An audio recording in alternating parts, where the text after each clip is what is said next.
We are live. Welcome, creative community, kind folks out there. Hello, hello, hello. Um, Welcome to the channel. I am your host, DBJ, and this week we are talking about triangles. Yeah, we're talking about triangles. We're talking about 3 points of conversion in all ways. It is kind of, I normally don't do like a best practice kind of thing, but I thought I would try to try to do this. Janny, Illuminati confirmed. Thank you. So today, World Building Wednesday, we're going to use what I find to be a best practice for myself and kind of apply it to many aspects of the tabletop RPG community. So we did Monster Monday and we applied it to interactions with like NPCs and monsters and such. And we did Discord Tuesday. We kind of talked about mechanics, triangular mechanics, which is kind of a strange thing. And it went off the rails a little bit. But hopefully we will buy our tickets, stay on the rail line, and not get derailed on this one. All right. So today we're going to talk about how to world build and kind of use that technique to flesh out your world, whether it's on the extreme macro scale all the way down to designing cities and environments and things like that. Where are you guys coming from? And going to exactly. Exactly. Oh, you guys, oh man, keep the nuts to yourself. The squirrel is not coming. All right, so so for all the creatives community and kind folks out there, thank you for joining us.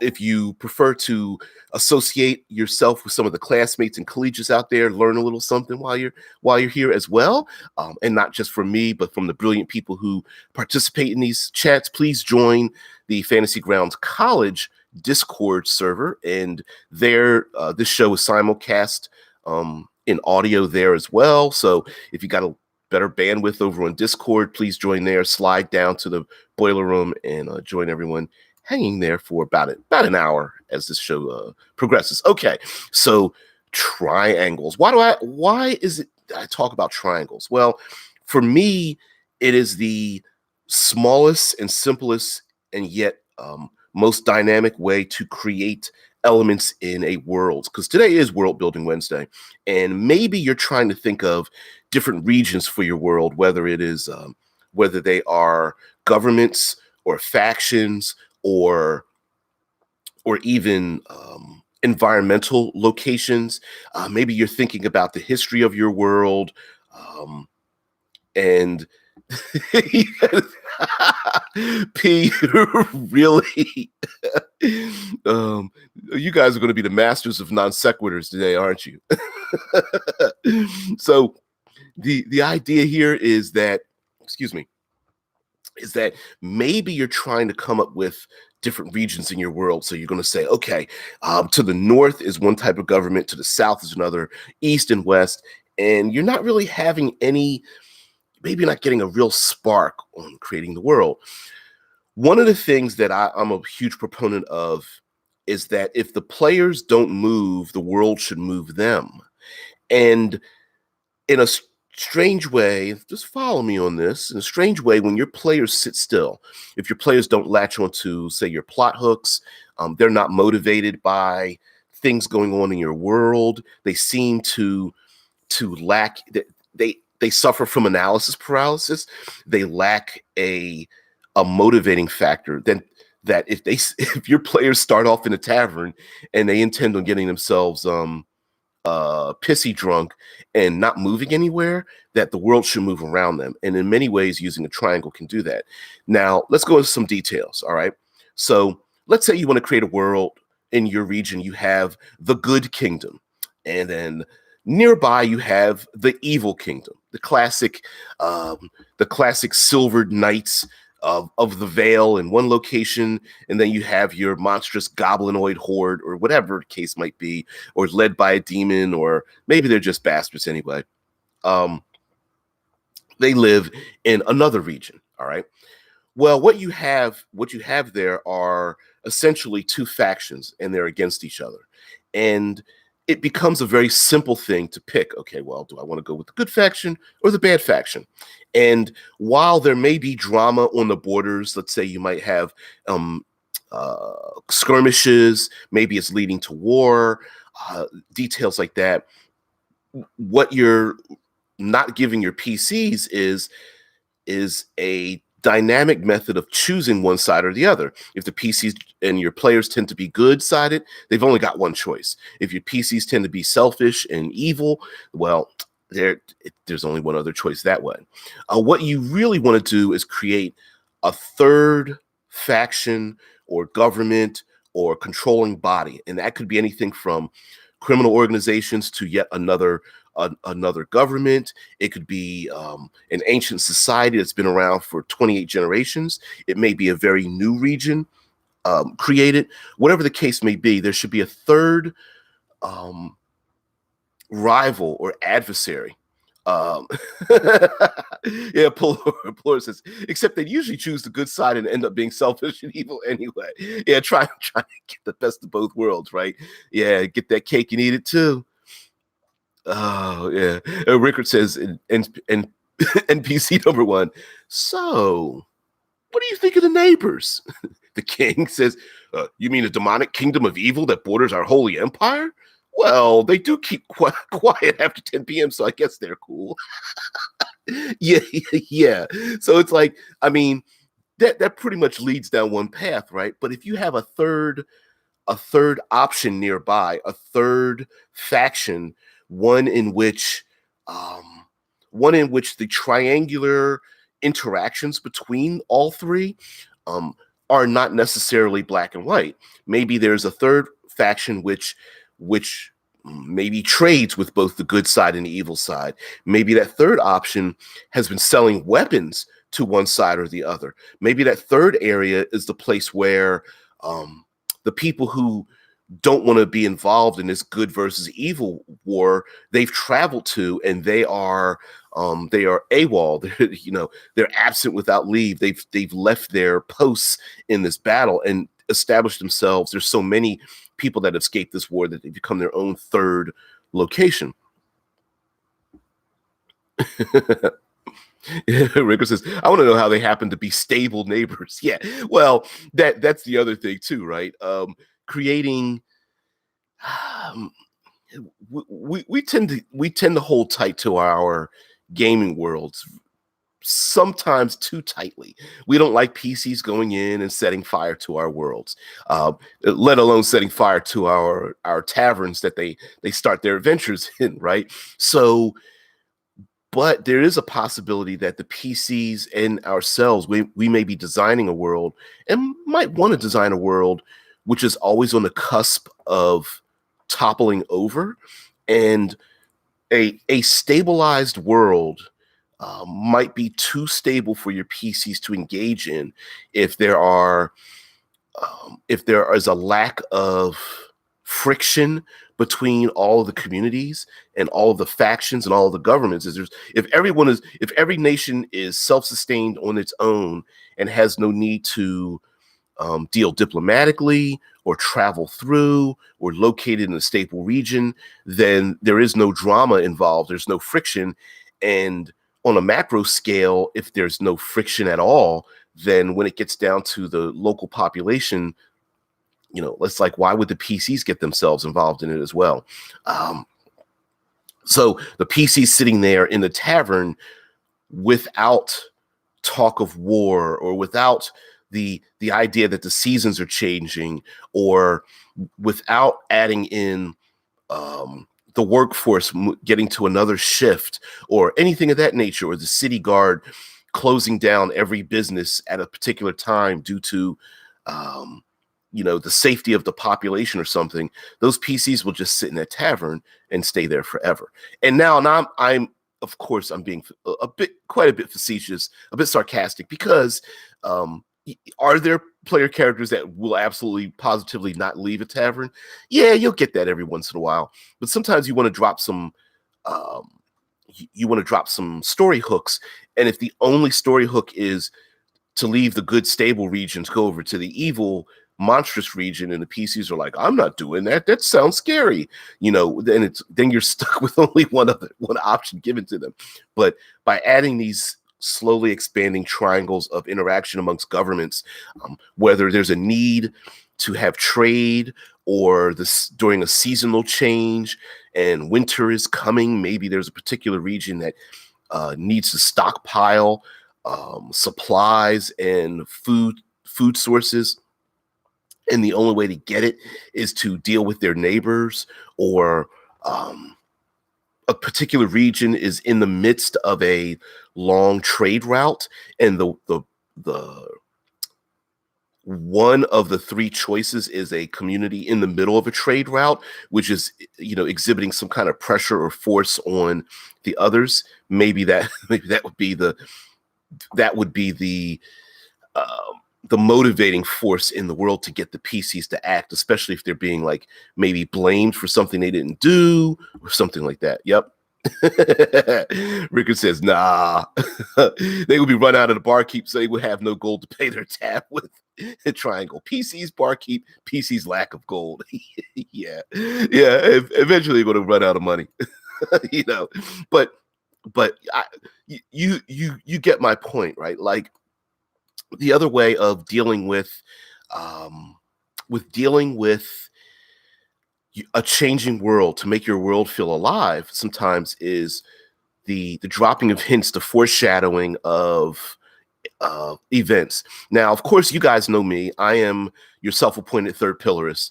I am the one and only. I am the self-appointed dictator of using the environment. But part of that is actually talking about the third pillar of exploration, which is where the third pillarist title comes from. And that third pillar of exploration, of course, you guys know combat, social interaction are the other two pillars. That third pillar of exploration isn't just doing stunts and running across rope bridges while somebody's trying to cut the bridge or burn it down. It's also about what's happening in the world. And one of the great ways of talking about what happens in the world is to have your NPCs and the people they interact with, the regions they go to, behaving in a manner which best represents the things that are going on in the background of your world. So when neighbors start closing their shutters and locking their doors very early, and the PCs go into town and they're like, why is everyone doing that? Maybe they overhear conversations about the coming snow, or the ghostly spirits that haunt the streets at night, or the call of the city guard as they order people to go into their homes and lock their doors or something. Maybe there's the increasing prices of goods and services because war is imminent. The blacksmiths being too busy having their forges as they're forging more and more weapons to arm the militia that's going to be defending the borders of the communities and such. And we've talked about this before, about how taverns just represent is nothing more than a locus of social interaction. And while you don't need to have a tavern, most places have a locus of social interaction, whether it's a local market, or the city square at a fountain, or hell, it could even be on the docks as workers and the public buy and trade and sell and deal with merchandise and things. It could be any place where much of the population seems to converge and gossip and talk about goings on in the locations. Rigger says, I like triangles with good guys, the misunderstood ends justify the means bad guy, and the real bad guy. Yeah, and this is a great way to have the ends justify the means kind of thing, where I suppose you could either classify that as the understood ends justify the means bad guy, or the forced to slowly corrupt themselves good people. Meaning like, you could have a group who must trade with your evil faction up in the north, and in order for them to survive, maybe because of a bad harvest, or the the winter snows have socked them in, or some other geological or weather event has happened, or maybe due to war or whatnot, they may have to deal with the machinations of the evil kingdom to their north, thereby little by little corrupting themselves, because they could they know they'll never win in a fight. They could attempt to move, and that seems problematic because they'd have to move to someone else's protectorate, or they could stay in their normal homeland, which they know like the back of their hand, but then buy and trade and sell with a faction that they absolutely positively despise. And that happens in our real world, where we have people have diplomatic relations with each other, even though many countries would prefer not to have any communication with them at all. Plura says weather matters a lot when it comes to warfare. A third faction could be a Druidic circle who can freeze a river and cut off supplies for a keep, or the river flow into a winter for B. Yeah. I absolutely agree with you. Yeah, so cut off supplies for A, or keep the river flow into winter for B. And with magic adding into it, even if the druids are like doing something simple, like you said, freezing a river or keep it flowing, or allowing changing the trade winds as ships flow in and around, say, an archipelago or something. It could be the settling of a volcanic region and settling the disturbed giants that are whether real or imagined in the volcanic region, so that the people can live in and amongst the harvest the crops that come about from the rich soil that happens at the base of many volcanoes or something. So and with warfare, like you said before, P, that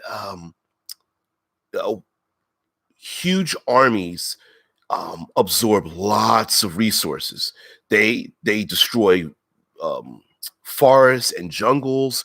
They consume most of the meat and vegetables in the area. They start recruiting from the local population, so all the able-bodied individuals start getting recruited forcibly or through volunteerism into war, and then the regular population, those on the home front, are affected as well. Many of their businesses will be affected, either shutting down or gaining new monies. Like those blacksmiths might be getting new monies, but they might also be thinking in their heads, I'm literally creating weapons for the people I really don't want to. But before I'm killed, I'm going to have to make money so that my family could get the heck up out of here.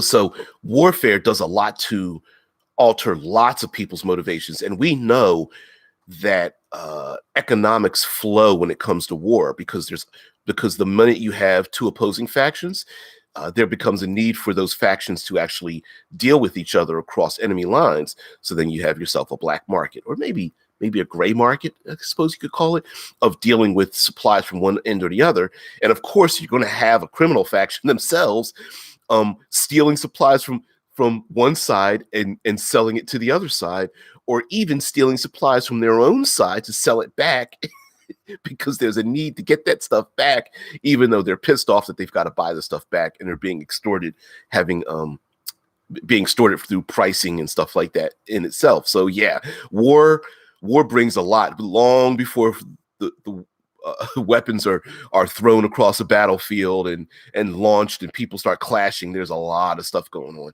especially when those dwarven miners that are mining tin and copper and aluminum and forging steel and all those brass and bronze and things like that. Yeah, those forges will be going 24/7, and those dwarves might be like, hey, I understand you need more armor and weapons and things like that, but lay off me, bro. Rickard says so. Johannes says so. Everyone thinks the misunderstood faction is the bad guy, but they try to stop the real bad guy. That's another great way of having like a triangle is especially the bad guy, the misunderstood bad guy, pointing in the direction of the main bad guy. As a matter of fact, classically, we find that with players who play warlocks, right?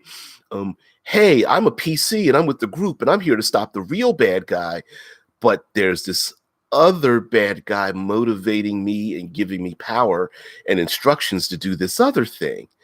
So in a way that is like a little bit of a triangle, right? Like, hey, I'm getting a benefit to stop these other people, but at the same time I'm carrying around my own internal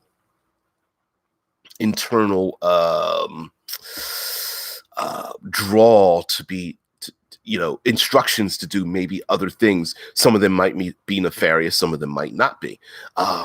And especially if the PCs have to deal with, say, the lizard folk of the swamp and go through their swamp and make a deal with them to get to, say, sneak into through the swamp to get to the real bad guy. Those people in the swamp are looking at PCs like, yeah, no, I know you're trying to come through here, and yeah, we made a deal, but don't act like we're like friends or anything, right? It's the go to the old hag. Sorry, swamp's been on my mind as well. It's going to the old hag in the swamp to find out some information or get a curative ointment or whatever the case may be from a being that you pretty much absolutely positively know to be evil, but they're dealing with you in a reasonable basis and above board, and you're just scratching your head like, maybe they're misunderstood, or maybe they're not, but maybe they just happen to be like, yeah, this fight doesn't have anything to do with me, so please be upon your way. Pelora says, my last session hinged on an NPC with information wanting to get additional supplies to ramp up his mercenary group during a war. And the PC had to set up a trade deal with an arms dealer. Yep. The arms dealer triangled into PC, arms dealer's missing daughters. Right. Yep. Exactly. And this was mentioned by Mr. Spenzar the other day, who joined us, someone new, mentioned about, like, he was talking about a city guard, and he's like, yeah, the city guard's distracted looking over their shoulder. We don't actually need to answer the reason why this other third party is in opposition or is in league with these two other groups. You can just drop the little hint, because if the PCs don't catch on to that hook, it doesn't matter. You didn't waste your time. You didn't waste your energy trying to develop a background for why this person is in either opposition or in league with these two other groups. But being able to affect how the two groups deal with each other through a third party, I think, is where the tension can come from. Very much we see in our own lives how governments can go from, what is it? The enemy of my enemy is my friend idea, where within a triangle, there is no balance if two of them are in opposition to one other one, for whatever reason. So two factions could want resources from a third party, and then yet the two that are in league together to retrieve resources from the third party, one of them may be in league with the third party to, say, disrupt the growing power of the one that's out of that loop. And so you can start to create this weird triangle of, well, those two want to work together to stop that third one, yet one of them is really wants to be in league with that third one because one of their allies is getting too powerful. And yet again, the one that's getting too powerful understands the other two want to bring them down, so it's trying their best to at least gain one of them on their side, so that or create dissension between two others, so that the third one, the two are looking at each other and ignoring the growing power of the third party. And you can get very complicated with adding even more triangles in your world. So if you really want to make a coastal community in each city different, or you're like, hey, I have a bunch of island nations, but I'm not really sure how I'm going to figure this out, just mentally draw a triangle and go, okay, island nation, mainland, another island nation, and kind of draw mental triangles. Go, okay, well, let's see. They're opposed to each other because they both use the same fishing lanes. All right, that makes sense. All right, let's do that. But they're also in league with each other because there's like piracy going on, and they both benefit from what the pirates are doing. buying and selling and trading their ill-gotten goods. And then the mainland, see, there's sailors that come from the mainland and they're being attacked by pirates. All right, okay, so there's two to that's 2 against 1. Why would the mainland want to be in league with this one island but not the other one? And so on and so forth, right? Like you can keep doing that, building upon that, and then just insert those, foreshadow a bunch of that stuff. Drop those hooks when the PCs come into town and they go to the local tavern. The purpose of having PCs start in a tavern anyway is not, yes, it's the quest giver comes in, the old man is about to die and drops the map or something, right? But it could be the conversation in the corner from, I don't know, Maidens of the North or something, and they're talking about how they, a simple conversation of how they don't even want to be in this city and their people and stuff like that, but they have to deal with them, and they're waiting on a ship with some goods to eventually sail up into the north and whatnot. And now the PCs may look at them and like, nah, we're not going up to the north. But now you've given them that information, and it makes your world grow. Pillar says, in a book I'm reading, actually, I've read it already, but whatever. There are 2 armies besieging a city. Neither army can attack, as they will be too weak to hold off a counterattack from the other. That's often a big, a motivating factor when it comes to war. I believe in many ancient times and even today, right? It's I have a standing army, but it's not big enough. It's not. I mean, if I were to attack my enemy and we're pretty much on equal footing, no one goes into a war when there's a 50-50 chance of surviving. If you're the defender, you can only all you can do is defend yourself. But if you cause an attack, yeah, 50-50, 60-40 chances. Yeah, no, you don't do that. What you do is you get allies. Now, those allies may each, your standing army of 10,000 and your allies both each have, say, 8,000 troops all together. Wow, that's a huge, massive army that can defeat your other neighbor that has another 10,000 people, so you can overwhelm them in numbers. But the problem is we can't attack each other one-on-one, because we know if we attack each other, we both lose, right? If we attack each other, my 10,000, your 8,000, we get cut down to half, and then that person that has those 10,000 troops is sitting in the background twiddling their thumbs like, yeah, all right, go ahead and attack each other. Wait till I swoop in.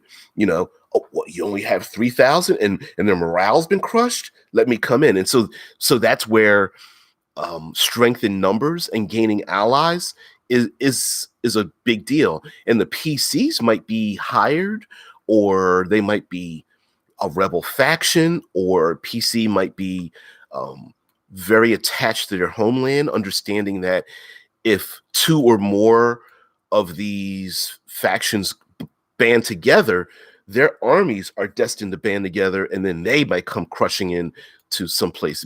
Very often, this is the classic tropey goblinoid horde that's gathering in some distant land and going across the landscape. That one or those multiple individuals that are convinced to work together, getting those goblins and hobgoblins, goblins and orcs and bugbears to work together, it's pretty rough, because, we all know they're pretty selfish, and they are chaotic in nature and evil in their outlook and stuff. So getting them to work together through intimidation and threats and intimidation and promises of wealth and power and stuff is pretty hard. And if somebody's able to do that, everyone's like, yeah, we're going to have to disrupt them again. And much like, I believe, Mordenkainen from Forgotten Realms is very much about disrupting one or more factions from banding together to impose their will.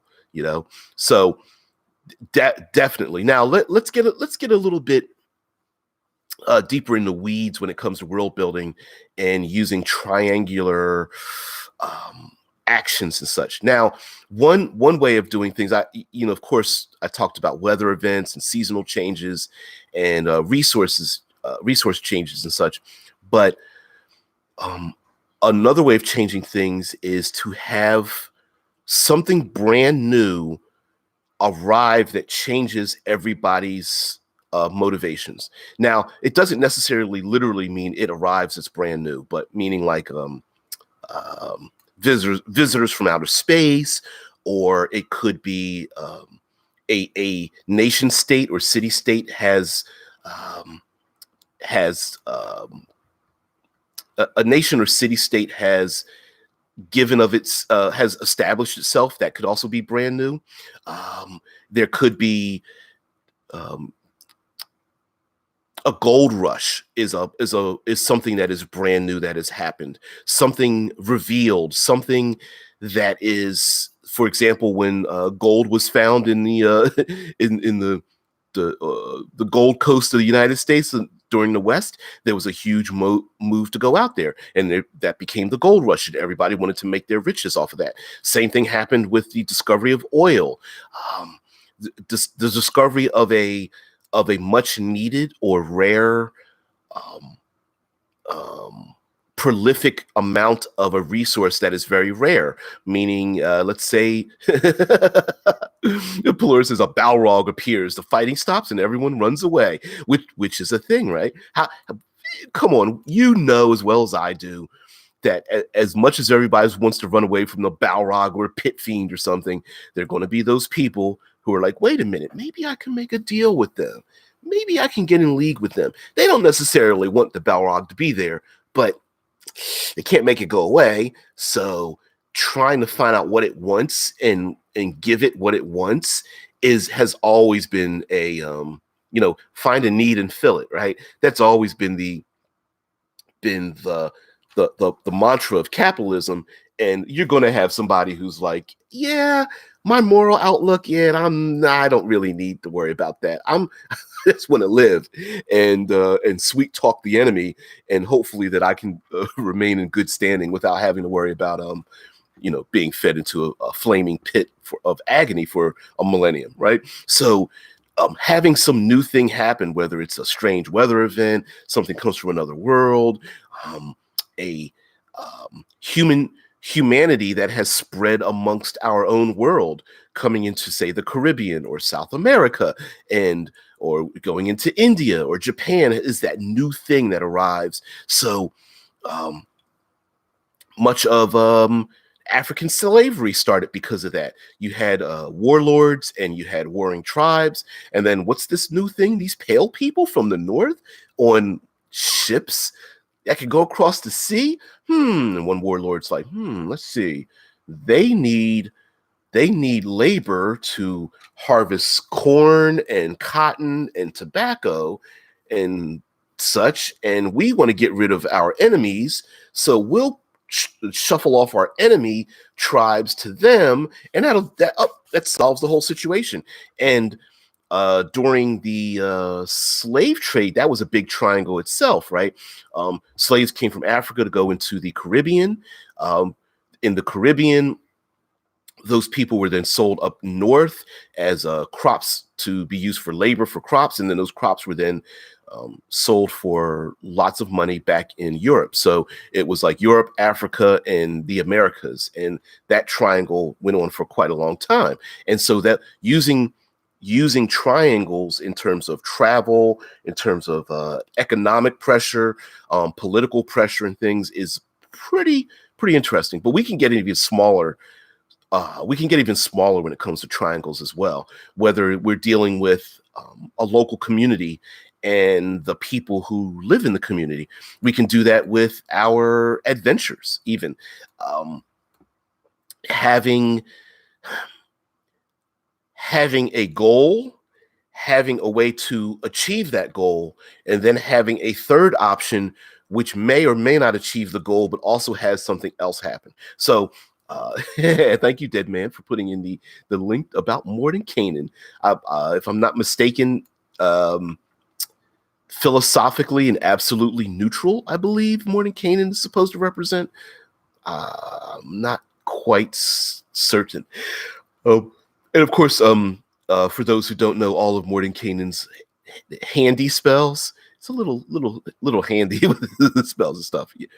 Yeah, he's true neutral. He's philosophically and politically on the spectrum of neutral, as opposed to the common individual who doesn't want to deal with anybody and goes along with the flow. Like he's specifically chosen or believes in the cause of neutrality, which in and of itself makes him he fulfills the triangle of the blood war and the celestials. So the fiendish creatures, the demons and devils that are battling each other, um, along with the celestial, goodly creatures in the outer planes, and he represents that third faction in many ways, recruiting that third faction so that neither one side or the other, obtains a lot of power. And that's also a great way. Listen, we've all had problems. Let's get into some a little bit into the weeds. We've had problems where we introduce a bad guy.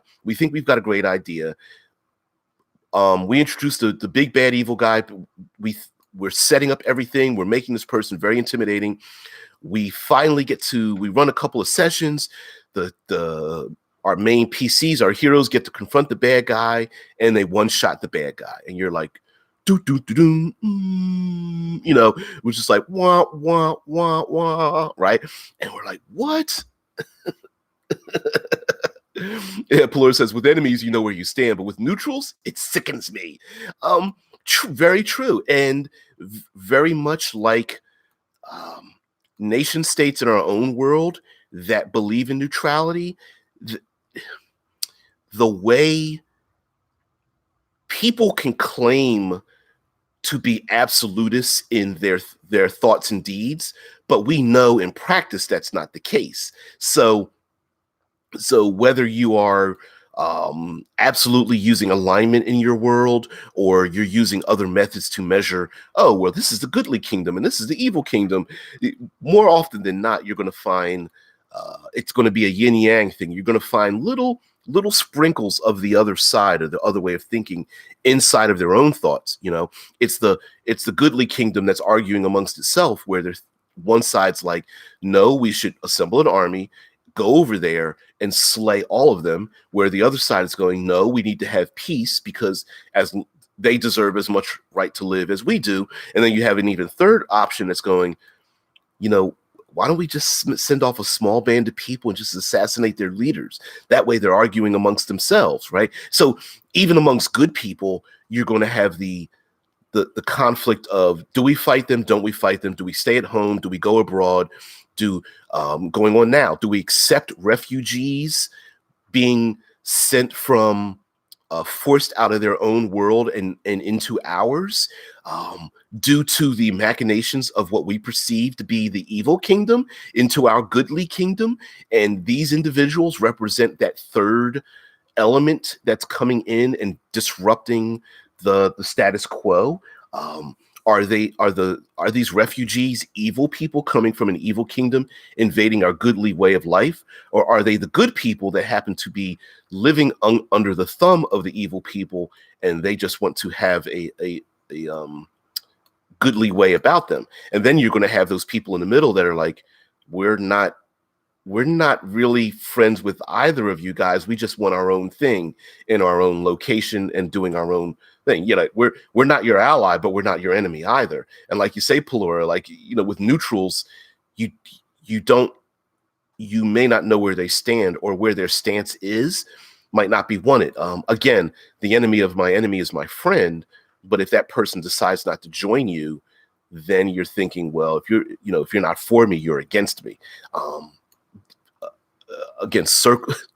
being silly, but circling back to a triangle, which is when you have two people that are opposed to each other, that third element, both sides are going to want that third element to pick a side.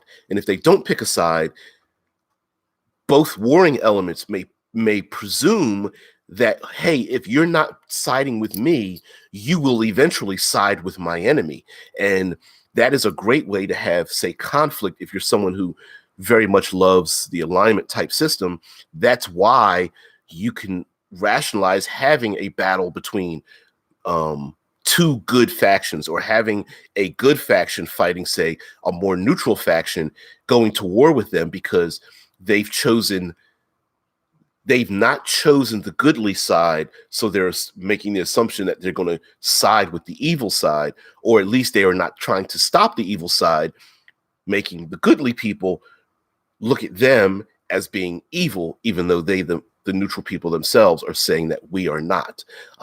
Much like, say, what is it? The world of Sigil, the confluence of the planes of existence in Planescape amongst all the other realms. There's the city of Sigil, which I think is silly that they pronounce it that way. But anyway, I think everyone called it Sigil until WotC or whatever. But the point is that there is a place where fiends and celestials and other outer worldly creatures that are literally the embodiment of the alignment that they represent are able to deal with each other on an open field in a neutral location. And the only reason that it's stable is because of the Lady of Pain, who operates outside the machinations of the gods and the alignments themselves. So now if we start to narrow down into instead of nation states and such, and we have a community, and we want the PCs to maybe latch on to a couple of our hooks and such, using triangles with NPCs is a great method of establishing how your world operates as well. So PCs go into a city state. We've already passed by the city guard, and we've got their little argument. We passed them a couple coins. None of your PCs went 0 to 60 and tried to kill the guards for asking for a copper piece or whatever the case might be. They go into town, and the PCs each want to go off on their own. And if you want to confuse them a little bit and get them motivated to engage in some of your world, you can do the one thing and say, every time they meet an NPC, that NPC is like quiet and hushed, and they're like, watch out for the guard. They're in league with the nobles. And what I understand is the nobles are worshiping a Balrog. They're in league with a Balrog that's in the basement of their keep or something. And sure, PCs might go, yeah, maybe not, right? But maybe the NPCs that they come in contact with, each of them is pointing the finger at another faction making this triangle. So when PCs meet the bartender and the people that work there in the tavern, and they're like, you know what? The nobles, I know you've heard a lot of things, but those nobles aren't that bad. They've been under a lot of stresses lately, holding off enemies to the south, and a growing army to the north, and they're doing what they can, and some of their decisions are harsh, but we understand. And then so PCs are like, okay. Before we got here, we heard about a Balrog in the basement. Now these NPCs are saying they're okay, and then they meet somebody else, and maybe they, the paladin or cleric of the group goes off to a place, and they're like, and maybe they meet someone that's like, oh, these nobles are pure and good, and they're doing everything correct. I've never heard of any rumors of them doing anything evil. Those people are just trying to upset the natural order of things. Come with us. Let's go to these nobles and see what they're about, because they are goodly and kind. And you're just like, and the PCs might be rolling their eyes like, was everybody lying to us? What's going on?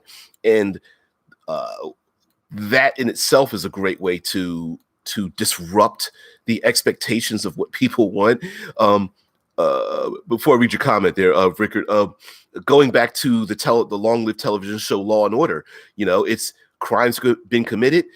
Detectives go investigate witnesses and people that are involved in it. And what happens? Everybody starts lying, right? The detectives need to get the B, which is the truth, but they're being disrupted by C, which are lies being told by everyone that they're questioning. It's the rich businessman that's lying because he has a mistress on his side. It's they investigate the wife, and the wife is lying because she knows about the mistress, but she's been holding it from her husband. And then they investigate the mistress, and the mistress is lying because she's quote unquote cheating on the cheating husband because she's been putting stocking money away. And then you find out that, wait a minute, the wife and the mistress have been working together behind the scenes this whole time. Maybe they helped kill this person. It goes on and on and on. And you're just creating these like latches, like, wait a minute, we're trying to get to the truth, but we keep getting distracted by these other pathways leading to where we want to go. And I love that. Now, Rickard says Mordenkainen is an interesting NPC as he can send PCs to take out Celestials for the cause of the greater good. And we often, I love the idea of sending. Okay. Side note here. Doesn't it seem like it's rather difficult to set up good creatures and good NPCs as true adversaries for your player characters? I mean, sure, there's a whole chunk of landscape devoted to the printed word of, the metallic dragons, but how many times do we use metallic dragons or good giants or any of those other coatls and any of the other goodly creatures in our setting as true enemies to, and when I say true enemies, I don't mean that they're diseased or mind controlled or something, but they are actually performing the job of being good, a silver dragon, gold dragons and such, in the world, without being quest givers or mentors or reskinned patrons for a warlock or something, or an avatar for a god or something like that, to actually make them battle intensive. So the idea of a character like Mordenkainen being an interesting NPC is that he could send the PCs towards, say, maybe a gathering group of Celestials that has been ordered. The Celestials have been ordered to stay out of, say, to travel across the plains, to go down into the abyss or the nine hells, and the PCs might be tasked with intercepting them so that they don't elicit the blood war or cause a conflict that might get the blood war to be at a standstill or stalemate. Again, the enemy of my enemy is my friend. Getting the demons and the devils to work together to go after an incursion of Celestials might be a thing that Mordenkainen is trying to stop. Dead Man the Storyteller says Mordenkainen was a level 27 true neutral wizard in 3rd edition. Then he was changed to a level 18 chaotic neutral wizard in 5th edition. I did not know that. And again, many times we have the problem of like describing what alignment is, and you can get into that fight there. It's what is Batman's alignment, right? Well, the government of Gotham is evil. That doesn't mean that he doesn't respect the law. He just doesn't respect the lack of law, true law and justice in Gotham. It's all that kind of thing, right? Same thing with Mordenkainen. We went through that with Drow elves when, for those who don't know, Drow elves used to be chaotic evil in the past. Tesla Ranger says Batman's alignment is all of them. You could pretty much rationalize that as well. And sure, for example, making Mordenkainen chaotic neutral in behavior doesn't necessarily mean he himself doesn't find himself to be true neutral. Someone personally can believe themselves to be one thing, but their actions say otherwise, right? So yes, his behavior comes across as probably why they create him as chaotic neutral. In 5th edition is his behavior comes across as chaotic neutral, but he himself, if you sit down and talk to him, he's like, yeah, I know they think of me that way, but no, here's the reason why I'm doing what I'm doing. And so everybody, listen, the United States is one of our great pastimes is finding answers to our psychological problems and our social problems or economic problems by getting a firearm and shooting innocent people. And I guarantee you, if you ask all of those individuals, they would pretty much rationalize what they're doing with a lot of common sense in their own heads. So behavior is one thing, and then what your own concept of who you are is something else. And so in many ways, like the misunderstood, the what Rickard has said about being the misunderstood bad guy, there very much could be um, where the PCs end up engaging with what they presume to be quote unquote true evil or true neutral or truly good, and finding out that they literally are creating their own, that their actions themselves are like, wait a minute, but I hear what you're saying, but what you're doing is wrong. Maybe there are, for example, there could be a group of celestials that have left the celestial homeland and are slaughtering innocent people, and in the name of pretending to be that Baylor that has come to town, pretending to be an incursion of evil to cause humanity to want to have the celestials do something about it, and the gods can do nothing um but obey what humanity wants them to do. And that could be, and that could be the idea of going into an incursion world, into the blood wars spill over into our world. So in effect, we've seen this before in the Star Trek movies. We've seen this in the movie Constantine. There are other movies where an angel wants to bring about and what is it in Constantine? An angel wants to bring about the birth and development of the Antichrist, because that will bring war and sickness and death on, an apocalypse onto Earth, and then that in turn will draw people towards God or something like that. Right? It's a goodly creature, a goodly being causing evil events, and when the PCs get involved, the PCs like Constantine are that third element, right? They're like, wait a minute, what? Hold on, I was for you till I kind of had to go against you. In the Star Trek, there was two enemy factions did not want to have peace with each other, and it benefited both sides to have war. So small groups of either side who were enemies were working together to ensure that there was never peace any longer, which could be a thing when making a big circle back to war. That may be a thing. That may be a thing in your world where the goodly people and the evil people are fighting each other, and we've been at war for centuries. I don't understand. Peace is just, we only have peace so that we can pause long enough to get some more weapons and recruit some more people, right? And Rickard says, then there's the Drazi. Hashtag Team Purple. Yeah, there's always like, there are these people on the outside. And of course, that third faction is always,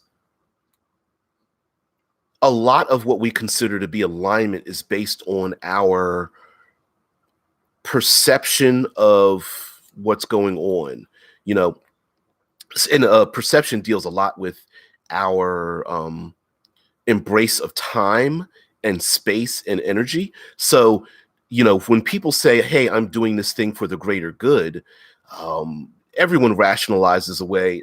It's a very easy, well, I'm going to kill this one person for the greater good. I'm going to kill these 10 people for the greater good. I'm going to encourage everyone to hate and despise this whole group of people and fill in the blank for whatever reason, religiously or economically or racially or regionally. I'm going to encourage these other people to hate these people. I don't hate them, but for the greater good, it'll have us band together to do a thing. I've heard there are people who are like, yeah, war brings about great investment and is an economic boost and brings people together, and there are great things that have come about through the end result of having war. So some people say, well, here's the rational, there's really a good reason to have war, right? There are people who believe that, and and awaiting the apocalypse that comes about by having a world war. So yeah, triangles are all around us for whatever reason. So, guys, we've come to our hour mark. I like to thank all of you for joining me. um, your time is very valuable, and I'm glad that you're spending it here. So I hope you guys leave with a little bit of change. I thank you very much. I am DBJ. Any information, if you're brand new and you've come this far, please support the channel. Not necessarily financially, but with your time and energy. And some of that just involves a like, a share, thumbs up, maybe getting a notification, commenting, all those things. Joining. Thank you, Janny. Everybody take care. Have a great one. Everyone, see ya. Bye.